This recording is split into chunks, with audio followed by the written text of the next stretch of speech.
I'm going to show you a technique on how to create extreme amounts of depth in your Gran Turismo photo mode images.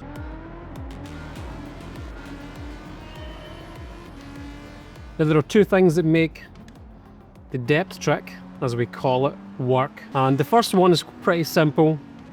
It's using the depth of field effect in this camera settings. But the second one is all about how you place the camera and what objects you place between the main subject and the camera. Now we'll take a couple of laps around Suzuka. We'll try and get in amongst some of the cars, and this should help us create some photo opportunities. Now we'll jump into the replay and we'll see what we can actually pull out of this in terms of images. Right, now I've stopped here because I am actually able to get the camera up around the top of this track here and shoot back on the car. That might give me something to shoot through. All right, we're going to go with this yellow Renault in the foreground. So we will lock this shot off here. And I'm going to frame it up. First thing I'm going to do is frame it up. So I'm going to focus on the correct car to start with. And I'm going to apply a little bit of zoom, probably around 50 millimeters. And then we're going to give that a little bit of a Dutch tilt. Okay, the first point that we talked about here is the aperture settings. That's your F number in the top corner. So we're going to run that down and you'll see the foreground start to go out of focus. So I'm going to take that all the way down to 1.4. I'll leave the shutter speed at 60th of a second. Some of the other standard effects that I like to apply.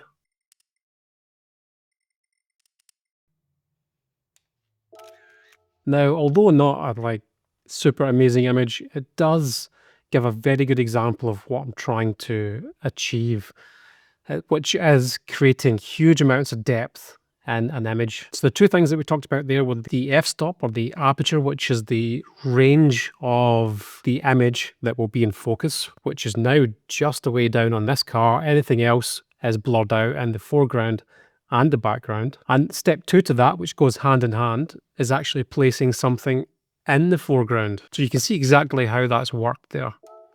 We will save that.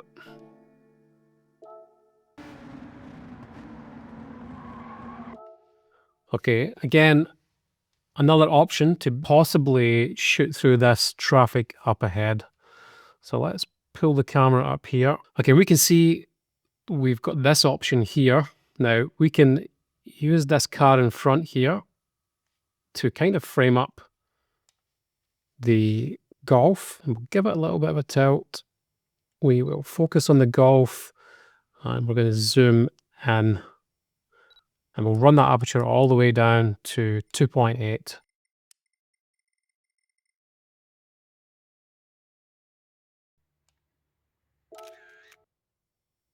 Okay, this shot here is really working quite well, and it uses the technique perfectly. So first, again, you throw something in between your subject and then add to that the depth of field effect using the aperture. And we'll deconstruct this image in a minute, but this one works really, really well. Now we'll try this once more. This time, I think we're going to have a look at the BMW as being the main subject.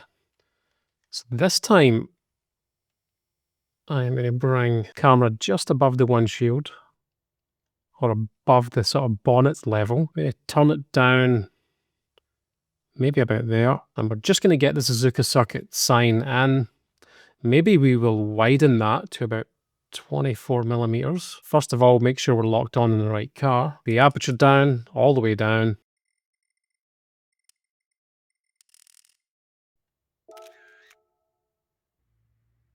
Now this one, again, is quite a good example. We have thrown a car in front of the actual subject, and we've used a depth of field to try and separate the car from the foreground and the background.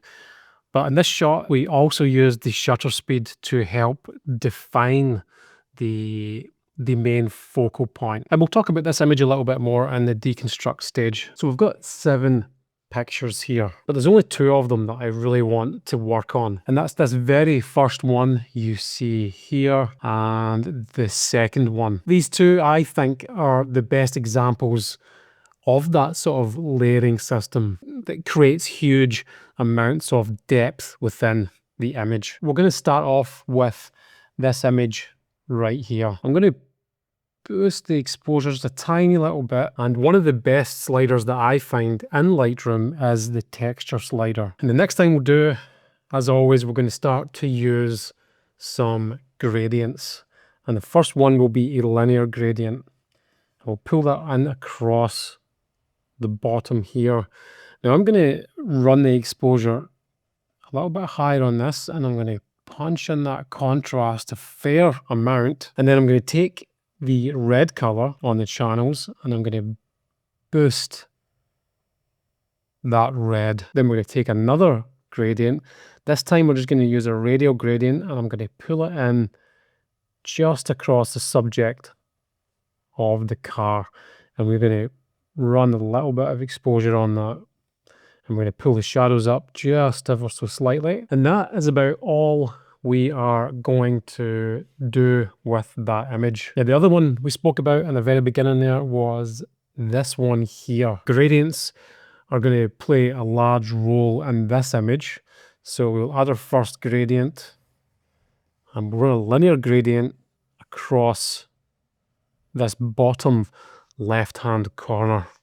And we're going to dump the exposure down on that. Now, can you see the difference that that makes? It creates this area where it starts to draw your eye through into the cars in front and then up to the Suzuka sign. Now, the next gradient we will work on is this inside car.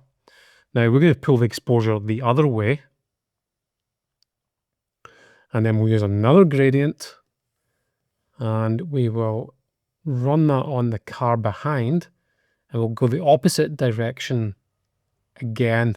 So you can see how we're starting to make the car behind, or the car that's the focus point, really start to pop out from this foreground subject. And then we'll run another linear gradient. I'm just going to run this just across the sky and the stand onto the blue sky, and we will run that exposure down.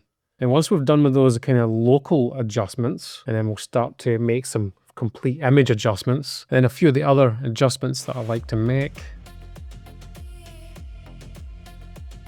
So that's image 1 and image 2. Now I want to deconstruct one of these, maybe two, but I think the one that I really want to talk about is this one right here. So let's talk about what we were actually trying to achieve. We were trying to have a foreground element that's really out of focus and the background element to be out of focus, to give this feeling of like an extreme amount of depth within the image. And you can see, whoops, you can see all of this area here completely out of focus, all of this here out of focus, and then the background is out of focus and blurred with motion blur. So we're really starting to isolate the actual subject. Not only that, the way the lines feed in to this image, the way that your eye is kind of drawn along in to this subject. And you can see we're also making good use of the motion blur with the shutter speed. And when it comes to the framing, we've kind of framed the vehicle into this shape that's left over here. Now, a lot of people are going to say, oh, that doesn't really follow what you might call the rule of thirds. It's actually a little bit offset from that. But what you typically find is there's so many different ways to compose an image that if you shoot something and it feels right, the chances are it's probably going to fall into one of the many sort of composition rules. So I like to always just go on feeling.